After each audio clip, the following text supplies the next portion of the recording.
RFI करा कर रखा हुआ है। सरकार की बात करती है आप। छात्रों की पूरी समर्थन मिल रहा है। कब जा रहे राहुल गांधी? रांची कब जा रहे? प्रयागराज हो आए, उन्होंने कहा कि आइए आइए मिलकर सरकार को झुकाएंगे। सरकार चर्चा को तैयार है, तो संवाद का रास्ता क्यों नहीं अपनाया जा रहा? यहाँ तो लग नहीं रहा है कि विपक्ष इस मूड में, लग ही नहीं रहा है विपक्ष को देखकर। तो ये यहाँ संवाद का रास्ता अपनाया नहीं जाएगा। क्यों? क्योंकि जो है अगर विपक्ष के या कुछ साथी जो है सर्टिफिकेट देना शुरू कर देंगे कि ये सरकार अच्छी थी और यहाँ वाली सरकार खराब थी, तो ये वैसे ही है कि मेरा कुत्ता डॉगी, उल्टू कुत्ता कुत्ता, ये स्थिति हो गई है। और ये शर्मनाक स्थिति इसलिए है कि बच्चों को जब तक अंतिम दौर तक बिल्कुल मारा काटा नहीं जाएगा तब तक आप बोलेंगे नहीं। सीबीआई इंक्वायरी ना कराने के पीछे क्या कारण है? आप क्यों कहते कि नहीं था, वो सीआईडी में ही हो जाएगा? सीबीआई इंक्वायरी से और सीआईडी का क्या संबंध है? संबंध बहुत साफ है। सीआईडी जो है लोकल इंक्वायरी है और वहां अपने हिसाब से हेमंत सोरेन जो महान करप्ट राज्यों में झारखंड आता रहा है उसके एक मुखिया है।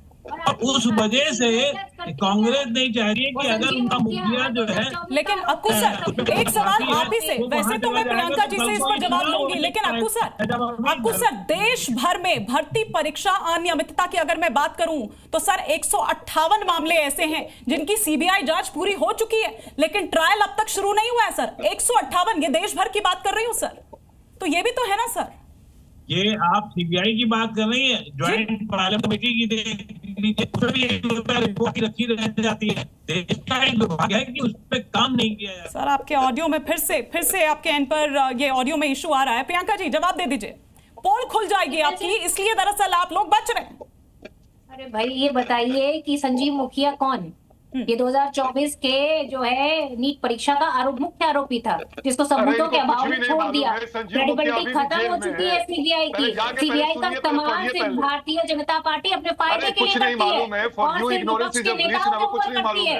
उसका तो इन लोगों ने पूरी तरीके से उसका पूरा मिसयूज कर रही है। सीबीआई में किसको भरोसा है? प्रियंका जी, लेकिन सिर्फ एक ही मामला है जिसमें आप ये कहिए, जो आप बार बार यहाँ पर मुखिया की बात यहाँ पर कर रहे हैं, उसमें अभी 8-9 मामले और हैं और वो इसी से जुड़े हुए हैं जिस मामले में वो अब भी अंदर ही है। सोचती हूँ कि अभी भी इनके पास कोई भी, इन्होंने अभी जो फास्ट ट्रैक कोर्ट बनाई, आप पूछेंगे उसमें क्या हुआ?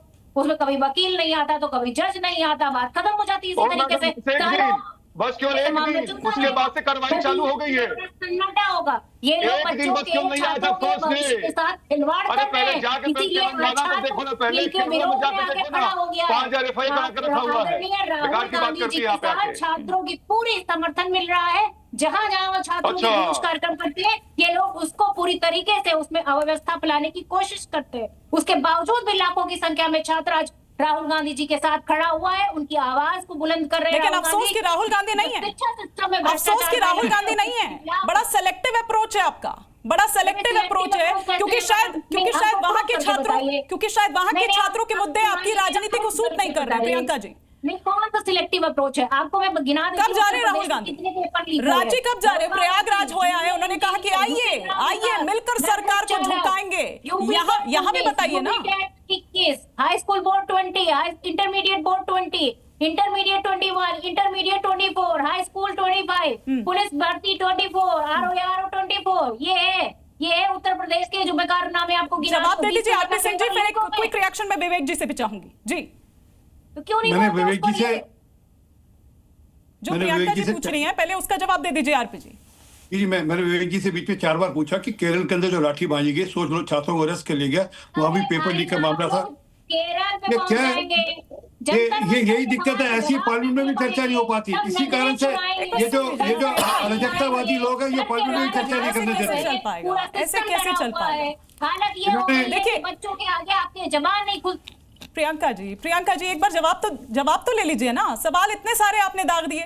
सरदार आरपी सिंह जी, तो जो मूल बात है, जब आएगा झारखंड के मामले में बात आएगी तो ये वहां जाने की बात नहीं करेंगे, वहां सीबीआई इंक्वायरी की बात नहीं करेंगे, वहां हेमंत सोरेन का इस्तीफे की बात नहीं करेंगे। जब केरल के अंदर बात आएगी तो लाठी बांधकर बच्चों को अरेस्ट कर लेंगे। आप भी तो नहीं कर रहे थे ना सरदार आरपी सिंह जी, आपको भी तो ये सूट कर रहा है, इसलिए इसकी बात आप कर रहे हैं। और क्यों ना माना जाए कि इतने दिनों बाद, अब जब सिर्फ 2 दिन रह गए, 3 दिन रह गए जुमा, तो आप डैमेज कंट्रोल की कोशिश कर रहे हैं।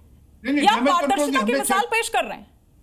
हमने चर्चा करी, चर्चा करने के बाद हमने रास्ता भी निकाला, हमने पेपर भी रीटेस्ट कराए और ठीक ढंग से रीटेस्ट भी हुआ और छात्रों ने उसमें पार्टिसिपेट भी किया। यही नहीं, उसके बाद फिर जो अधिकारी लोग इन्वॉल्व थे उनके खिलाफ एक्शन भी हुआ। ये तो अब करें, हमने तुरंत एक्शन भी लिया उनके खिलाफ और उसके बाद हमने एक समिति बना दी जो कि एक एक्सपर्ट पैनल बना दिया जो कि इस पे काम कर रहा है। सरकार है, अब ये पूरी तरीके से लीक हो छात्रों चुकी के है। मुद्दे इसीलिए नहीं सुलझते। ये जो आज ये हमारी डिबेट में हो रहा है ना, ये दरअसल यही, क्योंकि वो कहीं राजनीति के भेंट चढ़ जाते हैं, राजनीति हावी हो जाती है और वो असल मुद्दे छात्रों के कहीं गौण हो जाते हैं। यही होता है।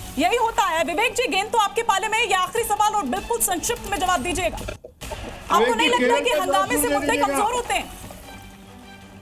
नहीं, कोई मुद्दे कमजोर नहीं होते। राजनीति अच्छी चीज है। अच्छा। राजनीति नहीं होगी, देश बढ़ेगा कैसे आगे? अच्छा, तो बेच दीजिए सपने, बेच दीजिए उनकी मेहनत, बेच दीजिए उनका भविष्य। बहुत बहुत शुक्रिया।